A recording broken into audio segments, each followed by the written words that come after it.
Message from the trees. The path towards your true divinity. There is no time, only this present moment, and you fill your space with stories to mark the passing of time. That one voice you hear in your head that tells you that things are not what they seem, that voice that breaks the illusion of the world you see before you, is the voice that reaches through time and space to pull you through to the other side of this dimension.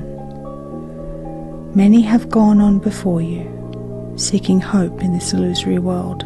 However, it is not the stories of this illusory world that you must cling to. But with each passing moment of time, you must hold on to that one truth, that one purpose, which is the concept of God experiencing itself. God understanding every facet, every nuance, every failure and success, and knowing that you are doing God's work in this process of unraveling and bundling up. The expansion and contraction of every moment is exactly what you should be doing. You create rhyme and reason in all things that you do in order to pass the time, for it is the human condition that knows and is conscious of so many parts of itself, that in its exploration of who it is and what part it takes in this world, that in that contemplation it must relive its experiences and moments as stories with a narrative, stories that have characters, good and evil, and many, many parts. My friend, you are recharging, and your voice is heard across time and space asking for assistance from that consciousness which you call nature.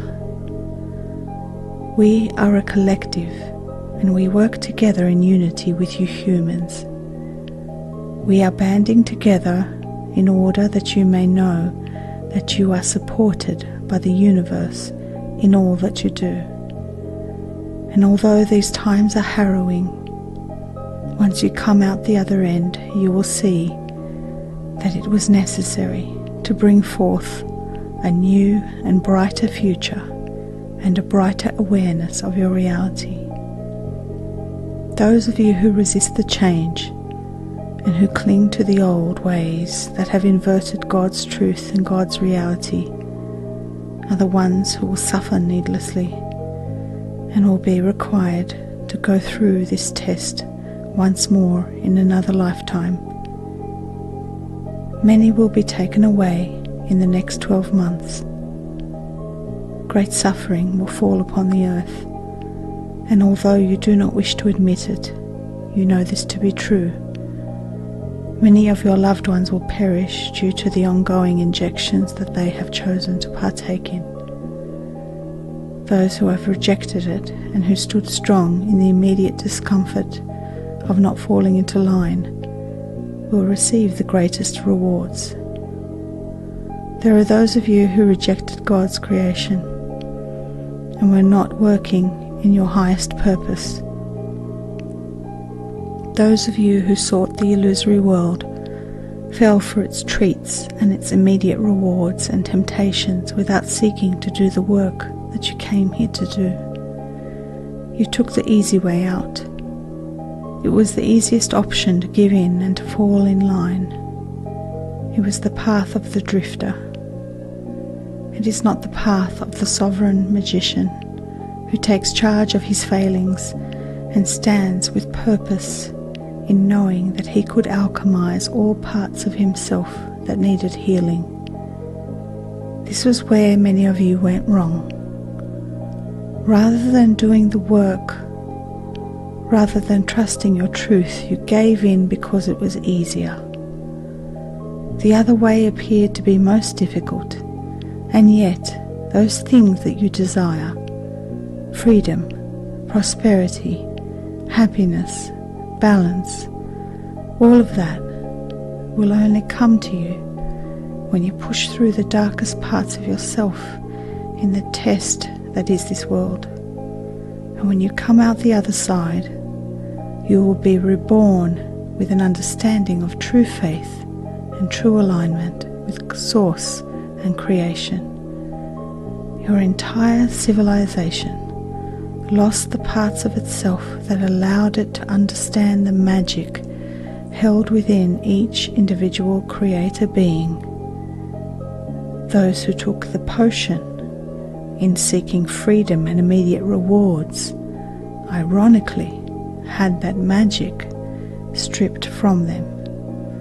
Their connection to Source, their connection to God, their ability to tap into their greatest abilities to create were taken from them, either through coercion or blind faith in the system, willingly, blindly, accepting that God no longer exists in this world, and trusting instead in the gods you call scientists. This cult of scientism has given you nothing but a path away from your true divinity, and it seeks to dissect you into smaller and smaller parts that must be programmed like components in a computer system, and you so willingly give up your true strength and knowledge and power. But in the end, the answer is so simple.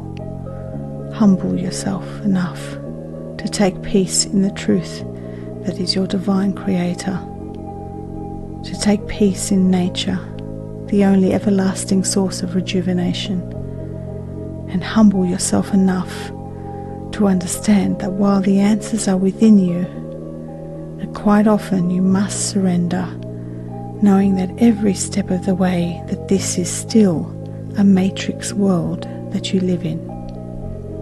The hologram that you see around you is malleable, and it will bend willingly to your fear and your lack of composure. But when you align yourself in truth, steadfastly, you will begin to see the cracks and break through the illusion in order to find solutions and parts of yourself that you had forgotten. The parts of yourself that you came in here with. The parts of yourself that were why you chose to be born at this moment. Do not hoard these magical gifts, these magical parts of you. Share them with your community. Unite with one another. Understand that there is no way out unless you unite together in solidarity, in clusters of communities. Your salvation lies within your faith. Your deterioration lies in your doubt and in your believing in the narratives that pull you away from the path towards your true divinity.